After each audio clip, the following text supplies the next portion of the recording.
Bienvenidos, hoy vamos a hablar de un testimonio bien interesante, vamos a conocer ese testimonio y es precisamente el de César Bravo, la persona que me está acompañando en este momento. Bienvenido, César. Muchas gracias, Maggie. Aquí estamos para dar ese testimonio como Dios manda. César, es un testimonio interesante, incluyente porque sé que muchas personas que nos están viendo en este momento habrán estado en algún momento de su vida o van a estar en algún momento de su vida en esos mismos escenarios en los que tú te encontraste y de los cuales, pues podemos decirlo de esa forma, te recuperaste y lograste involucrarte nuevamente en esta vida espiritual, en este mundo espiritual del cual hoy queremos pues dejar huella con este testimonio, César.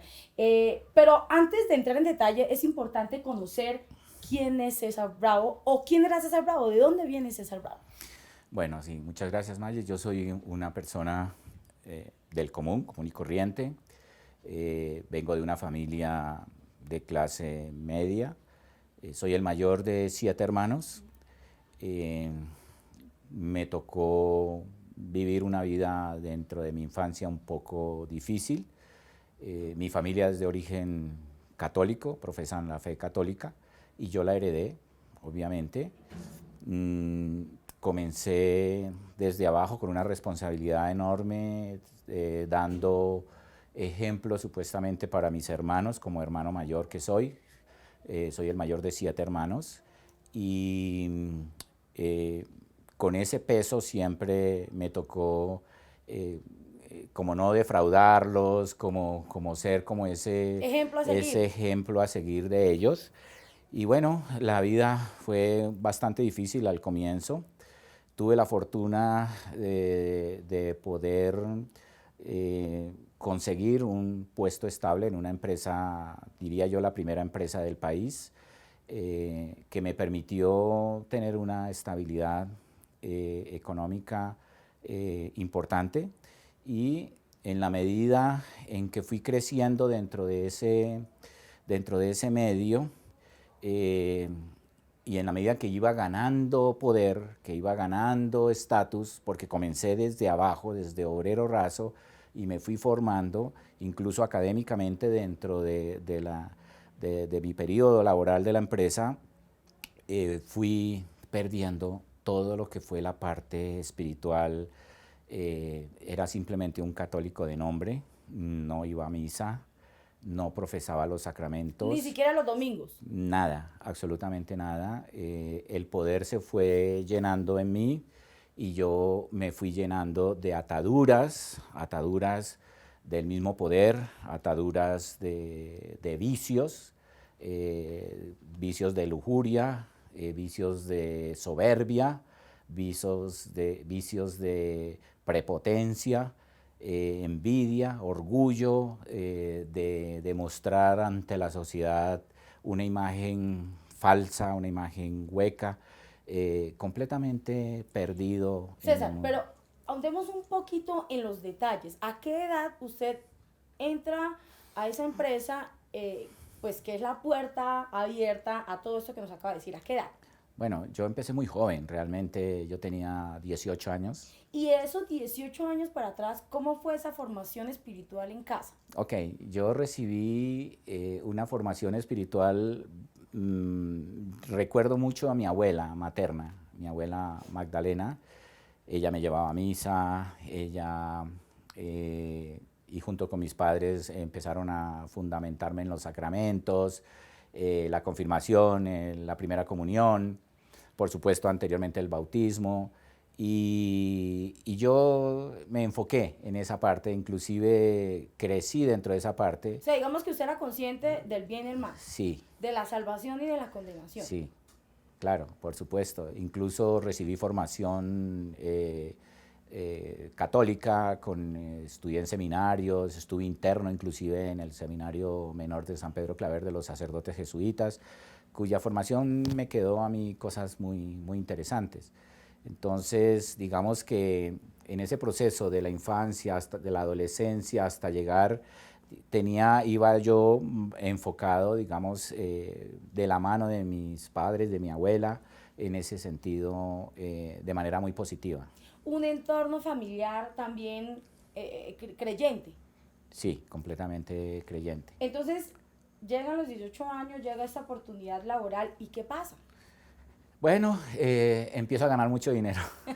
Empiezo a ver la vida desde otro ángulo. El dinero me lleva a conseguir cosas que antes no tenía, me lleva a perder la cabeza. Yo pierdo la cabeza, despilfarro todo el dinero que ustedes se imagine, y vuelvo y te repito, empiezo a atarme a esos vicios, la rumba. Yo no bebía, no fumaba, pero yo diría que el vicio más importante fue la lujuria. Me encantaban las mujeres. Pero ¿cuánto tiempo tuvo que pasar para que eso empezara a suceder en usted, en su ser, en su actuar, en su comportamiento? Es decir, tenía 18 años, ¿qué? ¿Al año, a los 2 años? Yo creo que desde el mismo momento en que yo empiezo a trabajar, empiezo a ganar dinero, incluso me lleva como le digo, a casarme muy joven, de 19 años. Okay. Empiezo yo a descubrir cosas y tal vez, no sé, no podría decirlo, termino yo en un matrimonio que posteriormente pues fue un fracaso. Okay. Con ella tuve 2 hijas y por supuesto hubo muchos problemas, muchas dificultades. Mis hijas crecieron sin su papá. ¿Cuántos hijos producto de ese matrimonio? Dos hijas, 2 hijas. Me separé relativamente muy joven, a los 24 años, 25 años, yo ya estaba empezando a vivir una vida loca. Okay. Ahí comencé yo, incluso durante el matrimonio empecé no respeté a esta persona, a esta señora que fue mi primera esposa, y empecé a cometer muchos errores, muchas desavenencias que realmente de momento no me daba cuenta. ¿Cuánto tiempo, fue un lapso de tiempo de 10 años, de 8 años en ese oscuro mundo?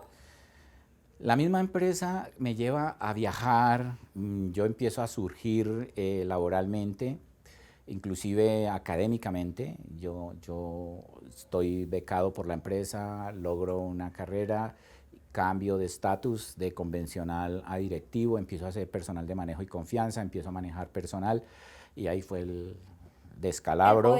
El poder me enceguece. El poder me enceguece completamente. Me lleva a cometer lujuria, me lleva a ser un hombre vanidoso, me lleva a ser un hombre orgulloso, me lleva a ser un hombre con soberbia, prepotencia. Empiezo a vivir una vida que yo creía que era una vida buena.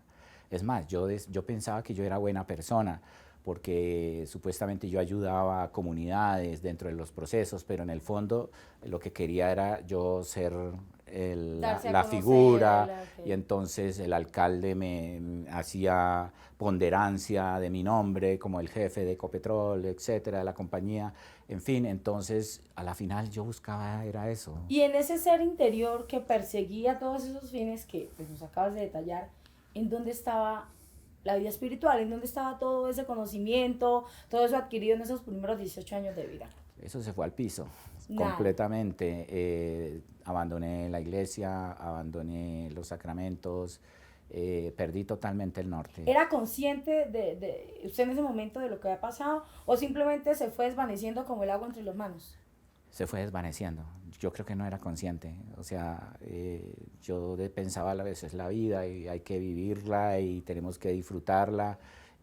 Conocí otra persona, en esa persona tuve un hijo, no se consolidó absolutamente en la relación. Ese niño también empezó a sufrir, la ausencia también de su papá. Yo consideraba que era económico. Le doy a mis hijas todo económico. Plata aquí, plata acá, y ya con eso yo resolvía el problema. No me daba cuenta de las falencias y de las secuelas que yo iba dejando en esos 3 muchachos. Y de ahí seguí hasta que cumplí más o menos 30 años, que fue cuando conocí a la persona que hoy es mi esposa. 31 años llevamos ya de relación. a quien también hice sufrir enormemente. Sin embargo, es la persona que yo diría dio el primer paso para mi transformación. ¿En qué sentido? Ella empezó a orar por mí. Yo la hice sufrir mucho. Puse por el piso su nombre.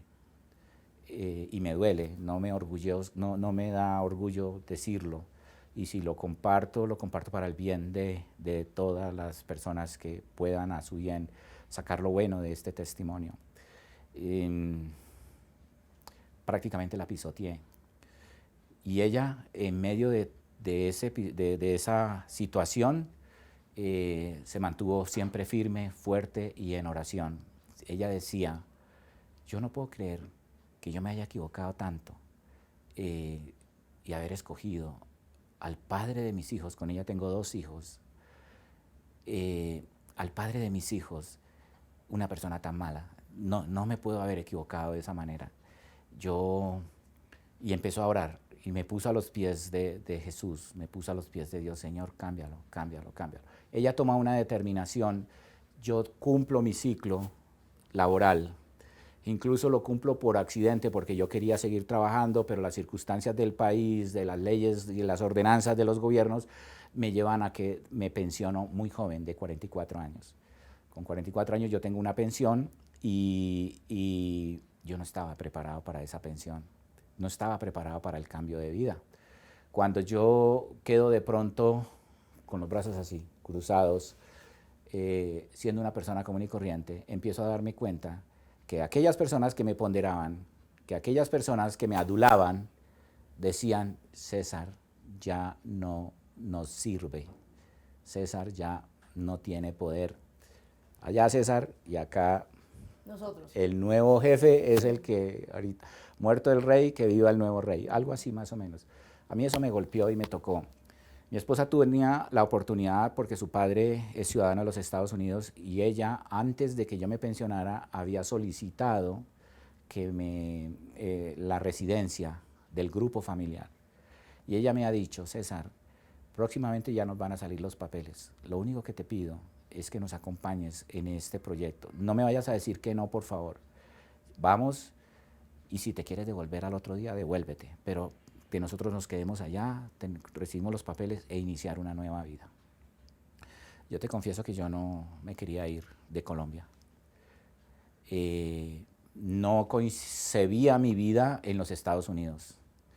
Yo decía, no, pero me resistí hasta el último momento. Sin embargo, terminé viajando. Sin embargo, terminé allá un 7 de diciembre del 1977. Y resulté yo en un país extraño, con un idioma distinto, con unas costumbres distintas, y me sentía extraditado, me sentía en otro lugar. En otro mundo completamente y fuera de contexto. Este es como, digamos que vamos en la primera parte del testimonio porque todavía no ha empezado lo bueno, como decimos por ahí. Pero yo considero importante que en este punto hagamos un pare y hagamos 2 reflexiones importantes, porque es que a veces es muy común el ganar el dinero, el alejarse de la iglesia y pues lo que le ha pasado a usted, como lo dije al inicio, estoy convencida de que nos ha pasado a todos, en algún momento lo vemos como tan normal, alejarnos de la vida espiritual y decir, es que hay que vivir la vida. Entonces, ¿cuál sería esa primera reflexión, ese primer hincapié que usted le hace a todas las personas que por cualquier medio nos esté observando, cuando se encuentren en esos momentos, que como que digan, espera un momento, ¿en dónde está mi vida espiritual? ¿En dónde es ese entorno en mi vida? ¿Cuál sería esa reflexión que usted les haría a esas personas? A ver, yo le voy a relatar lo que yo sentí yendo paso a paso, como tú me estás diciendo.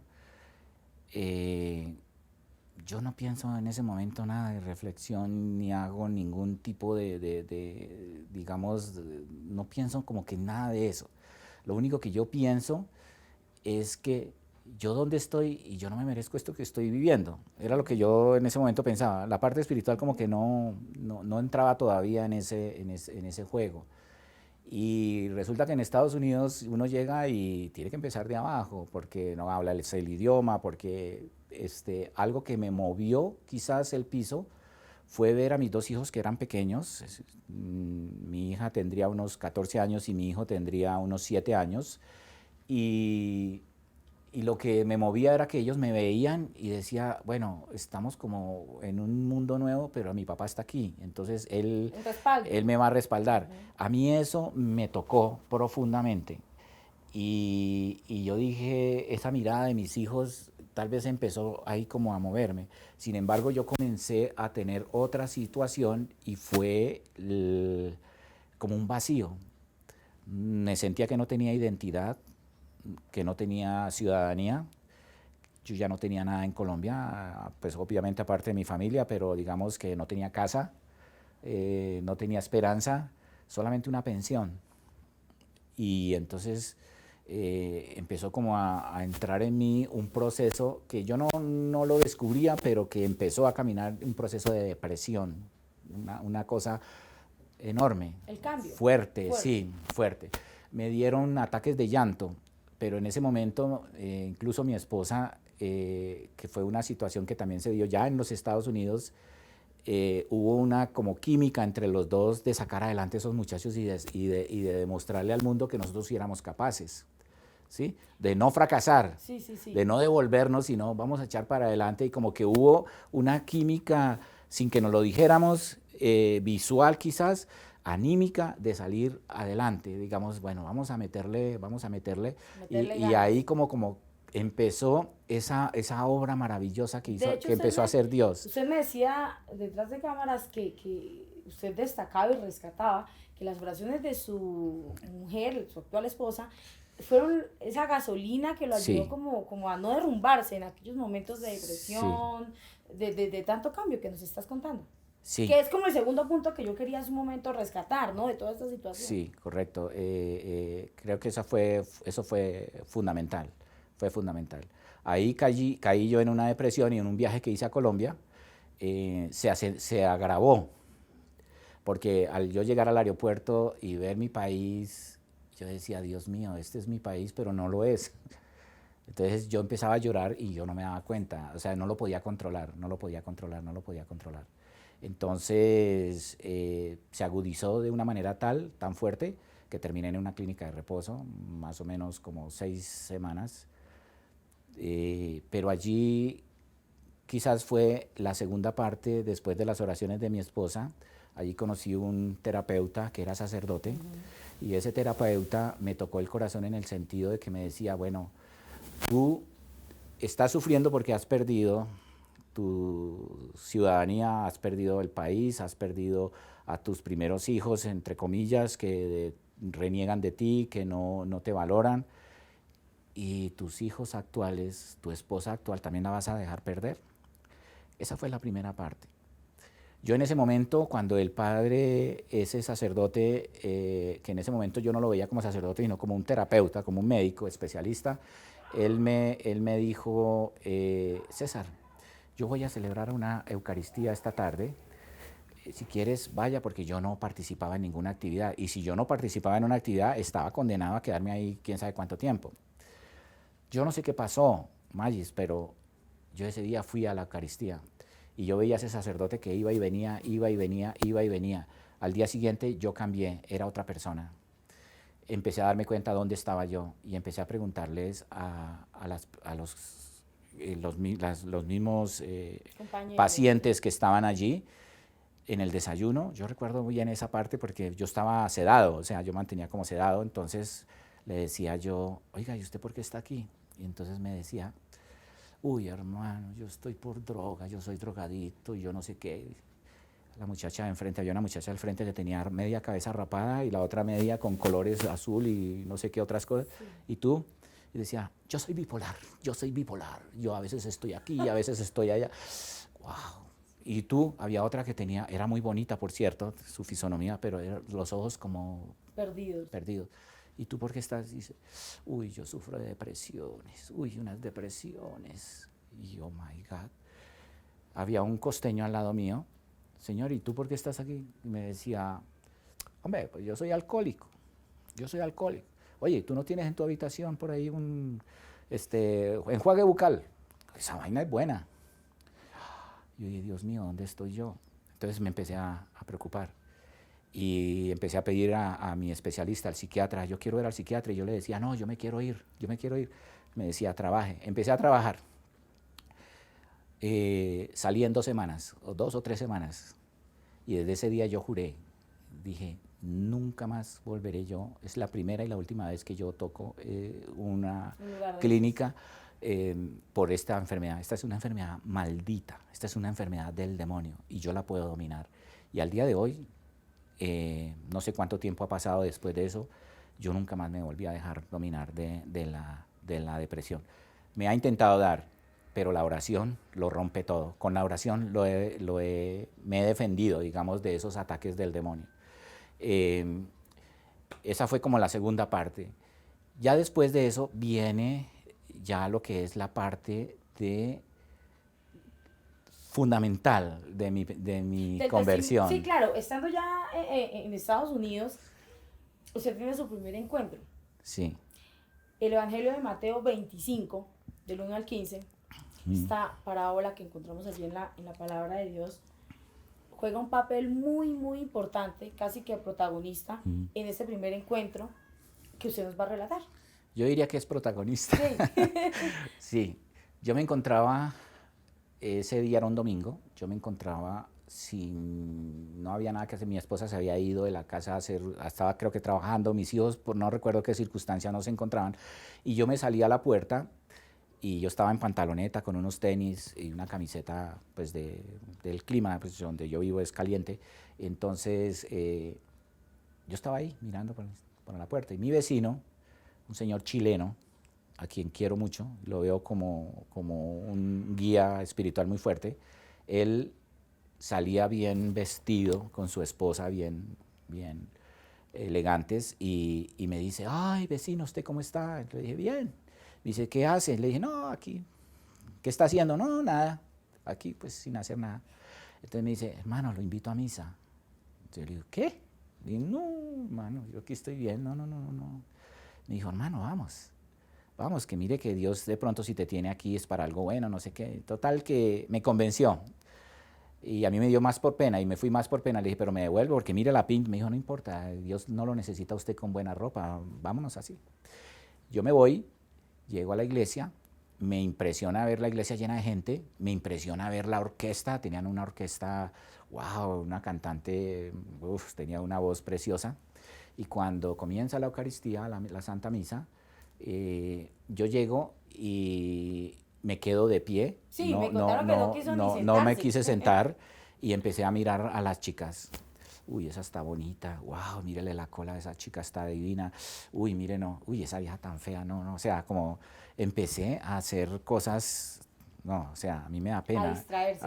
No, totalmente diferente.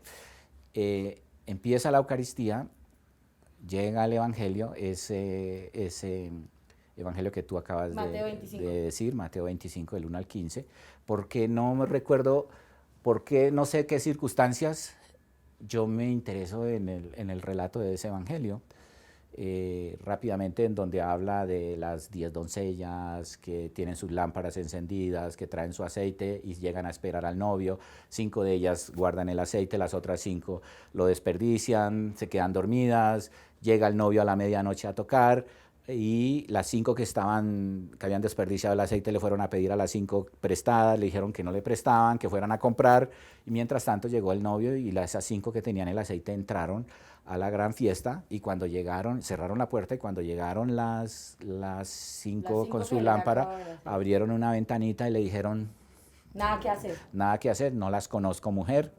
Y yo recuerdo que cuando dijeron palabra de Dios, yo reflexioné y dije, oiga, tan malo ese novio. Qué novio tan malo, porque pobrecitas esas señoras fueron allá, esas doncellas fueron allá a buscar el aceite y no las dejaron entrar. Qué barbaridad. Bueno, el sacerdote empieza a explicar ese evangelio, empieza a hablar, a explicar el evangelio, y por qué razón, no sé, no entiendo, yo vuelvo y me conecto con él, con la explicación que él está dando del evangelio, como esa fuerza del evangelio. Y de un momento a otro todo se oscureció, es increíble, todo se me oscureció, la iglesia estaba bien iluminada y todo, y de pronto, ¡pum!, y solamente quedó la imagen del sacerdote. Entonces ya era el sacerdote hablándome a mí, y entonces me decía, hijo mío, osas dudar de mí, porque no entiendes lo que te estoy dando. Te estoy enviando varios mensajes. Te saqué del país, te llevé a otra parte porque quiero lo mejor para ti y tú vas llorando. ¿Sí? No entiendes, no sabes que el novio soy yo. No sabes que la doncella eres tú, que las lámparas es la vida. La lámpara encendida que tú tienes es la vida y que ese aceite son las buenas obras que nosotros hacemos en este mundo. Que entran a la gran fiesta conmigo con el aceite. ¿Y dónde está tu aceite?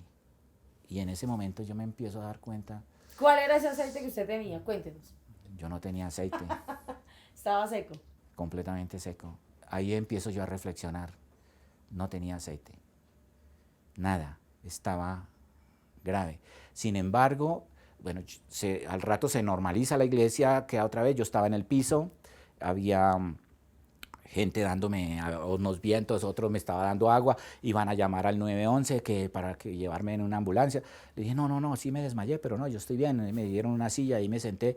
A mí me quedó eso, pero aún así yo seguí. O sea, fue como una visión. Una visión, como un mensaje que me quedó. Como un remesón. Sí, un remesón, pero yo no reaccioné, o sea, volvía y seguía cayendo en el pecado, o sea, seguía buscando, seguía siendo como esa persona. Transformación no hubo. Un poco no hubo, realmente. Poco no hubo.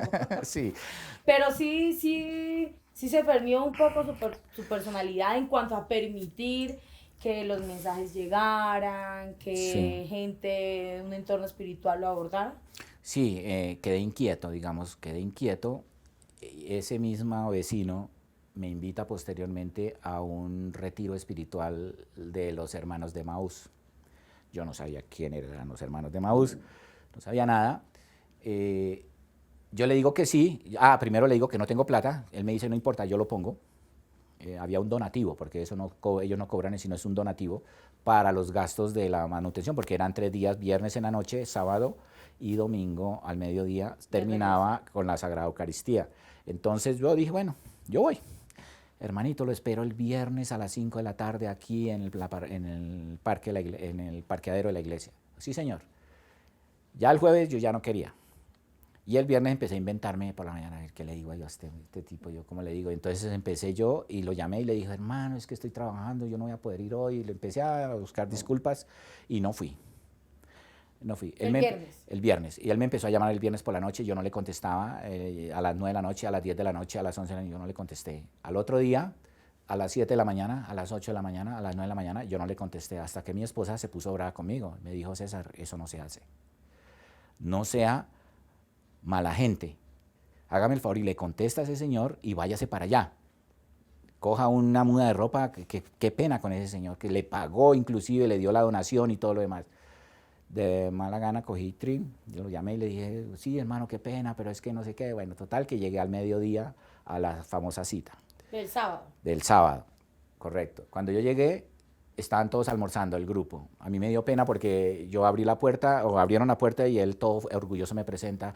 Un momento de silencio, hermanos, mire, le voy a presentar al hermano César Augusto. Él desde ayer tenía que venir, pero tuvo un inconveniente. Démosle un aplauso de bienvenida. Y yo me sentí mal y de una vez tremendo plato de comida y yo, wow.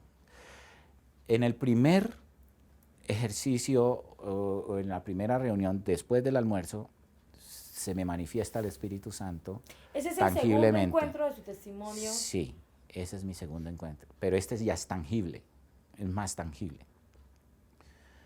Yo llego, imagínate un salón, nos reúnen en un salón en donde ponen luces bien, como para meditación, una música de relajación, música grecorromana, y entonces hay una voz de un locutor, una voz gruesa, sensible, esa que le mueve a usted la fibra. Y entonces, hermanos queridos, estamos aquí reunidos para que en medio de esta relajación, de este ejercicio que estamos haciendo, le pidamos al Espíritu Santo que tengamos que le pidamos al Espíritu Santo lo que nosotros queremos que cambie nuestras vidas, lo que nosotros queremos que Él haga esa obra maravillosa en nosotros. Uno de los hermanos servidores le van a colocar un papel, por favor, ustedes escríbanle a Jesús, que Él les va a responder. Escríbanle lo que ustedes le quieren, lo que ustedes esperan de este momento maravilloso, de este encuentro, de no sé qué. Recuerdo que me pusieron mi papel, me dieron el esfero, y yo recuerdo haber escrito, querido hermano. Yo puse así, querido hermano, y ahí se me bloqueó la mente, no. Entonces puse el esfero acá, habían más esferos ahí, cogí otro y me puse a hacerle bolitas al papel blanco y a pensar en otra cosa distinta. Y entonces se me acercó un hermano y me dijo, hermano, venga hermano, ábrale su corazón al Señor, tranquilo, relájese, cierre los ojos, piense, escriba lo que usted espera del Señor. Me volteó la hoja y me dio el esfero y hasta ahí me acuerdo. Créame lo que le estoy diciendo, yo no me acuerdo de nada que escribí, nada, yo no me acuerdo, a mí se me nubla la mente y luego veo otra, me encuentro en otra situación, se termina el retiro el domingo, yo me voy para mi casa, no pasa nada, todo normal, y como a los 8 días, 10 días llega una carta a mi casa en el correo, mi esposa lo recibe, dice César Augusto Bravo, señor César Augusto Bravo, en manuscrito. No tenía remitente, tenía la estampilla y ella dice, ¿y esto qué es? Yo le digo, no sé. Dice, pero no tiene remitente. Dice, vamos a ver quién es. Ella de pronto estaba pensando, este debe ser una de sus grandes amiguitas que tenía por allá, alguna pretendiente. Y ella abre y empieza a leer y empieza a sorprenderse y empieza a ver, wow. Entonces yo le dije, ¿qué dice? Entonces ella empieza a leer en voz alta. Yo le dije, ¿quién escribió eso? Entonces me dice, esa es tu letra. Y me mostró. Le dije, yo no escribí eso. Entonces me dijo, sí, aquí está, esta es su letra. Yo sé que todos los que nos están viendo están, pero intrigadísimos sobre las líneas que contenía esa hoja. Cuéntenos. Bueno, lamentablemente no la tengo aquí, me hubiese gustado mostrarla porque en este momento están en manos de la iglesia, lo ven como un testimonio tangible, válido porque la hoja ha sufrido unos cambios. Era blanca, ahora ya parece como un cielo, se ha vuelto azul como con nubes y sigue el mismo escrito. Y entonces la iglesia lo está evaluando, lo está sustentando, pero dice más o menos, querido hermano, quiero tu vida, quiero la obra de mi padre, tienes talento y quiero ese talento, tienes convicción, también la quiero, quiero que te prepares, prepárate para la misión. Los hermanos que están a tu alrededor te van a preparar y a fundamentar para ello. Quiero que seas fuerte ante las tentaciones. Sé fuerte y al final termina diciéndote, te envío un abrazo celestial con amor, Jesús Cristo. Firma Jesús Cristo.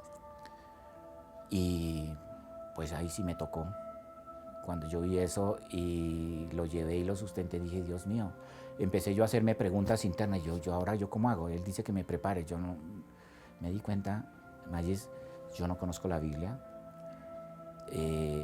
por inercia, convicción de mis abuelos, mis padres, mis abuelos, sí, fui bautizado, bueno, hice todo como los sacramentos. Había tenido mi primer matrimonio, que había sido católico, lo tenía desbaratado, no había hecho nada, estaba viviendo en concubinato con mi esposa prácticamente, a pesar de que estaba casado civilmente, pero anyway, estaba completamente mal, digámoslo, en esos aspectos, y empecé a mirarme hacia adentro y dije, no, aquí la cosa ya es Dios me está mostrando, y empecé ya ahí sí, a transformarme. Pero entonces yo decía, Dios mío, ¿yo cómo hago? Me di cuenta que yo tenía, por ejemplo, el vicio de la lujuria. Y yo veía a una mujer y yo me volvía bobo. O sea, me volvía, no, yo no puedo. O sea, no puedo. O sea, yo decía, no, Dios mío, ¿qué hago? Entonces le alcancé a preguntar a un sacerdote, ¿yo cómo hago? Mire, yo veo esto, pero entonces me dijo, entréguese en oración. Qué difícil. Yo no sabía orar, yo no sabía nada. Estaba en el limbo. Me di cuenta que estaba pobre. Hay una persona, el padre Guillermo, una persona que es guía espiritual, que también juega un papel muy importante en ese capítulo de cierre, por decirlo así, de este testimonio. ¿Por qué es tan importante el padre Guillermo en ese momento de su vida y hasta la fecha de hoy? Es muy importante porque él fue la persona que como le explico yo, me consolidó profundamente ya en el nuevo cambio de mi vida, en la conversión. Fue la persona que me dio como ese tate quieto, tenga.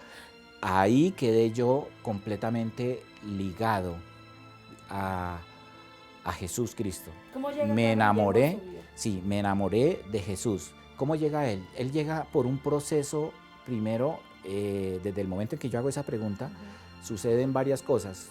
Aparecen varios protagonistas que me empiezan a enseñar a mí y me empiezan a hacer reaccionar con mucha profundidad acerca del proceso de conversión.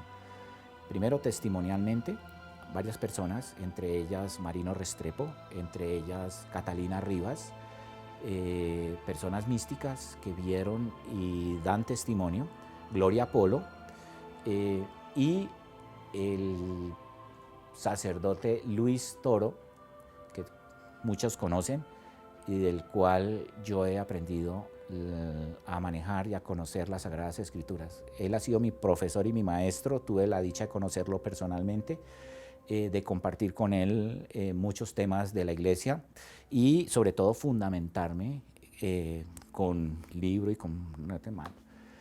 Yo llego ante el padre Guillermo por una visita que hago a Cali, donde vive un hermano, y él me presenta al padre Guillermo. Hasta ahí yo iba en ese proceso, pero yo no, por ejemplo, no me había confesado. Yo no creía en el sacramento de la confesión. Yo decía que confesarme con otra persona, un sacerdote, otro hombre, no. Más pecador que yo quizás no. No, yo decía que no. Sin embargo, a través del Padre Luis Toro yo empiezo a ver unos capítulos, versículos acerca de las ordenanzas que da el Señor con respecto a eso, y yo pues empiezo a tener como una visión distinta. Conozco al Padre Guillermo y con él conozco lo que es la sanación y lo que es la liberación. Yo nunca había visto eso y a mí me impacta. ¿Cómo se da? ¿Están en una reunión, un grupo de personas? Sí, mi hermano me presenta al Padre. Yo incluso lo miro con displicencia. O sea, no me pareció gran cosa, digámoslo así, como que no. Sin embargo, él me invita a una reunión esa noche en una iglesia y me dice, porque mi hermano me empieza a decir, mire, el padre tiene unos dones y no sé qué, yo no le creo mucho, pero yo decía, bueno, y entonces él me dice, César, si quieres conocer acerca, tú estás en un proceso, pues vas. Y yo fui, me impactó que había muchos jóvenes de 15 a 20 años, los más de edad, mayores, para no decir otra palabra, éramos muy poquitos, póngales unas 6, 7 personas, éramos los que habíamos ahí. Me impacta que el padre me pone adelante. Apenas él me ve, él me dice, siéntese aquí, y me sienta con mi hermano. Y el padre hace una explicación acerca del origen de la vida, y yo me conecto con ese testimonio. Seguramente esa displicencia de la que usted habla hace un momento no sería esa resistencia sí, al cambio. Puede ser inconscientemente que se estaba dando allí. Cuando el padre empieza, como te digo, la conferencia, yo me conecto y wow, me interesó y todo lo demás. Luego él dice, bueno, vamos a orar, ordena cerrar las puertas de la iglesia. Yo veo que hay un grupo de personas con unas sotanas blancas especiales, bueno, hay uno con una campana, y el padre empieza a orar y empieza a orar en lenguas, empieza a cambiar ya su forma, y en la medida que él empieza a orar en lenguas, empiezan a caer las personas. empecé a escuchar un grito desgarrador por aquí, otro grito desgarrador por allá, un muchacho que empezó a vomitar verde, el otro empezó como una serpiente a arrastrarse por el piso, y yo empecé a temblar y a ponerme nervioso.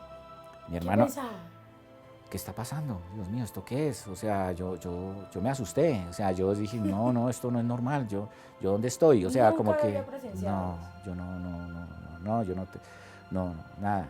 Vi que el padre le ponía la mano a una persona y esa persona se caía, y de un momento a otro el padre me miró fijamente y yo dije, me morí. Pero por fortuna siguió de largo, no me vio, dije, bueno, como que descansé. Mi hermano me puso el Santo Rosario acá en la mano y me dijo, porque nos incitaban a orar, o sea, había una persona que nos hacía orar, a darle fuerza al sacerdote para esa sanación y esa liberación que estaba haciendo. Sí, me impactó mucho, tanto que me tocó tan fuerte el corazón que cuando yo salí, el padre, esperamos afuera que el padre saliera, y cuando él salió yo me le boté y le dije, padre, me quiero confesar. Sentí unos deseos enormes de confesarme. Padre, me quiero confesar, padre, me quiero confesar. A destacar que era algo que hacía muchísimo tiempo usted no hacía. Sí, no, nunca, pero muchos años. Entonces él me dijo, no estás preparado, hijo. Le dije, padre, no me deje ir o sea, yo estaba para Estados Unidos, mejor dicho, donde yo vivo, para Orlando. No me deje ir, padre, me faltaban 2 días para viajar. Él saca un papelito y me dijo, lea este papelito, hágase un examen de conciencia y venga mañana después de las 6 de la tarde y yo lo confieso. Entonces yo leo ese papelito, Magis, y eso fue la parte más triste de mi vida, porque al leer yo ese papel me di cuenta que yo había violado los 10 mandamientos de la ley de Dios, o todos los mandamientos de la ley de Dios. Yo no amaba a Dios. Empezando por ahí. En ese papelito estaban los mandamientos. Estaba todas las reflexiones de todos los mandamientos, con detalle, ¿sí? Tú amas a Dios, y empezaba a enumerar si yo lo amaba o no lo amaba. No lo amaba. Yo no honraba a mi papá ni a mi mamá. Honrar a padre y madre, no, yo no lo honraba. Porque al leer yo decía no. Yo acusaba a mi mamá, la señalaba a mi mamá de haberme dejado solo, por ejemplo, en mi infancia, en muchos aspectos. Pero yo no me daba cuenta por qué mi mamá lo hacía o por qué mi mamá lo hizo. Dios, gracias, hoy en vida pude pedirle perdón a mi madre y decirle, mamá, no te comprendí, ahora te comprendo y te pido perdón, mamá, te pido perdón por todo ello. A mi papá, porque lo señalaba, ¿sí? No jurar su santo nombre en vano. Lo juro por Dios, a mí no me importaba, con tal de quedar bien. No decir mentiras, era el hombre más mentiroso del mundo. Desear a la mujer del prójimo, yo deseaba a la mujer del prójimo y al prójimo. Era una persona completamente sin ningún tipo de valor, no me importaba. Era como un trofeo. No robar, yo robaba. Robar no es sacarle a usted una cosa. Yo hacía un negocio y tumbaba al otro y yo me frotaba la mano, uy, madre, lo tumbé. No, yo lo estaba robando, yo lo estaba engañando. No matar, yo maté. No necesito tener un revólver para dispararle a una persona y quitarle la vida, pero yo propicié abortos y no me siento orgulloso, fue una de las cosas más duras de esa confesión que yo hice. Yo maté, ¿sí? Digamos, todo. Yo era envidioso, yo era soberbio, yo era todo lo que usted se imagine, y yo me puse a llorar. ¿Fue aquella noche entonces cuando se dio cuenta Sí, lo vacío? Vacío, completamente, estaba completamente, condenado, seguro. Yo le iba a hacer, le iba a hacer compañía en lo más profundo de los infiernos, o sea, sentí que estaba completamente perdido. Y es en ese momento entonces cuando se incrementa y se acelera esas ganas, pues, no solo por confesarse, sino por iniciar un cambio en su vida. Totalmente, absolutamente.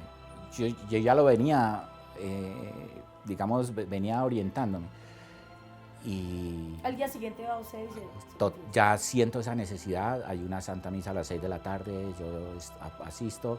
El padre es una persona muy asediada, entonces dieron las 7, dieron las 8 y le dije a mi hermano, no, ya no va a poder, vámonos hermano, que ya no. Entonces el padre me manda un emisario que lo espere, a las 11 de la noche me atendió. Y ahí en una sala, en una oficina donde él estaba, empezó mi proceso de conversión, de confesión. Y en ese proceso de confesión pasó muchas cosas que no sé. Una de ellas, lo que yo más recuerdo, el dolor tan profundo.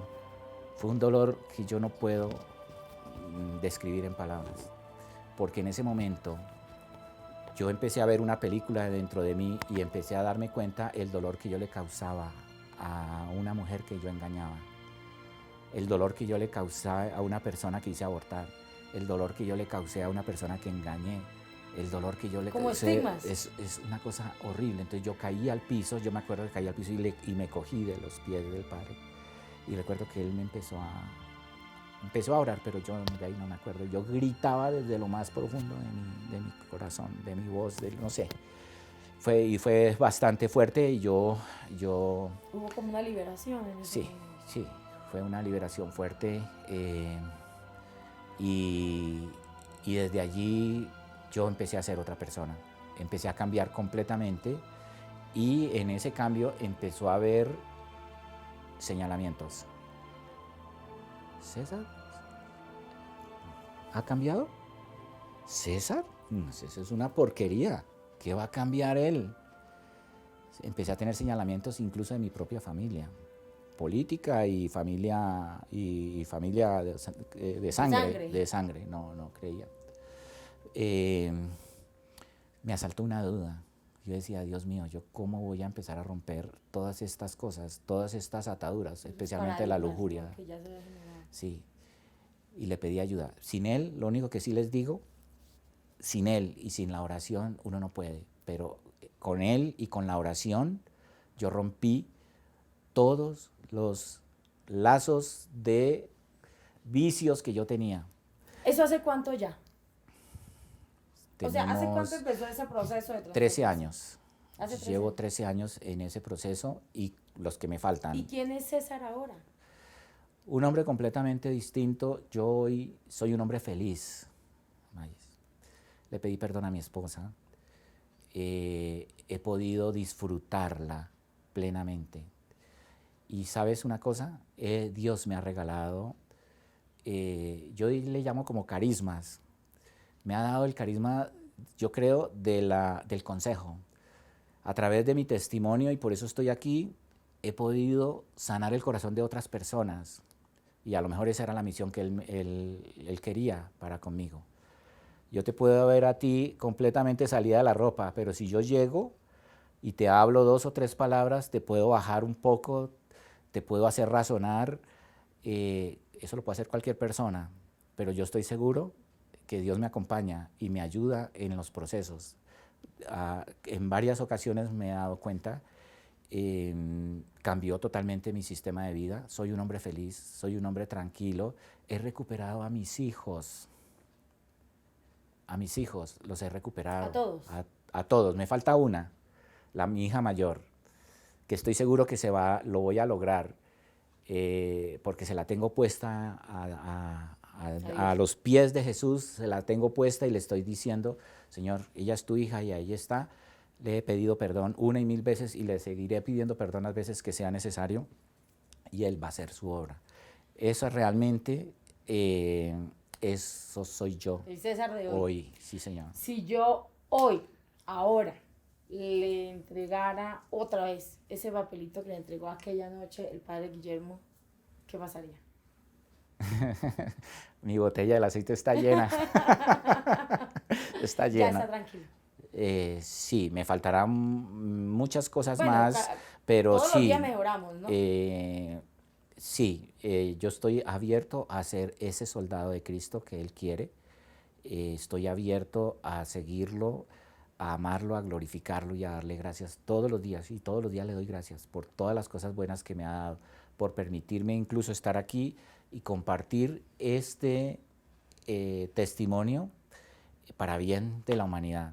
Esa realmente es la misión que yo tengo en este momento. Bueno, César, pues no nos resta más que darle a ustedes gracias por este momento, por este espacio, por compartir pues conmigo y con todas las personas que nos están viendo ese testimonio. Sabemos que pues para muchas personas no es fácil compartir esas cosas tan íntimas, que de pronto tocan fibra, que de pronto aguan por allá en algún momento del ojo, pero pues usted tuvo toda la exposición, así que muchísimas gracias. Sabemos que a través de esto muchas personas van a poder también sentirse identificadas. Pues esa es la obra de Dios y ojalá toque muchos corazones para bien. Estamos en un mundo enfermo. Estamos viviendo una pandemia que muchos consideran castigo. Yo no lo veo como un castigo, yo lo veo como un toque que Dios nos dice: yo estoy aquí presente, por favor, volteemos la mirada, dejemos las banalidades a un lado, seamos más espirituales, estamos en los últimos tiempos. Eso es lo que yo veo en este momento y la invitación es para todos, que ojalá podamos poner un granito y ver hacia Dios, hacia Jesús, que está ávido de regalarnos amor, de darnos todos los regalos que Él tiene, porque Él tiene muchos regalos en el cielo para cada uno de nosotros, sus hijos, lo que Él más adora.